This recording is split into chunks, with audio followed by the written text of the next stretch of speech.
પહેલાં મને એવું થતું હતું કે હું પોતાની જાતને મારી લઉં, માથા પર ફોન મારતો હતો, હાથ પછાડતો હતો.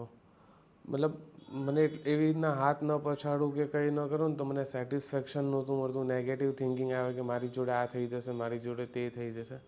પછી હું ડૉક્ટર હાર્દિક પાસે આવ્યો ને એમને મને કન્સલ્ટન્ટ કર્યું કે તું આ વસ્તુ કર. દવા તો આપી, સાથે સાથે મતલબ મને સમજાયું કે તારી બોડી ઉપર શું અસર થશે, શું અસર નહીં થાય. તો હું છેલ્લા 6 મહિનાથી હું અહીંયા આવું છું. રિકવરી મને 3થી 4 મહિનામાં જ મળી ગઈ હતી. પછી મને ધીરે ધીરે એમને દવાઓ ઓછી કરી ને સાથે સાથે એમને મને કન્સલ્ટન્ટ એવું કર્યું કે હવે તું આ કર, હવે તું ઓલું કર. તેના લીધે મને અત્યારે ઘણું રિલેક્સ છે ને સાથે સાથે મતલબ બહુ ફ્રેન્ડલી પણ છે હાર્દિકભાઈ.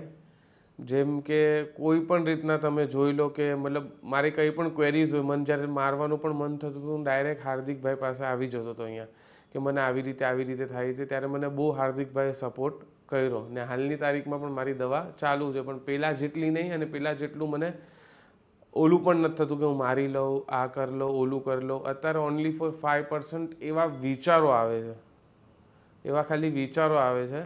ને થેન્ક યુ સો મચ હાર્દિકભાઈ કે તમે મારી આટલી હેલ્પ કરી. Thank you so much.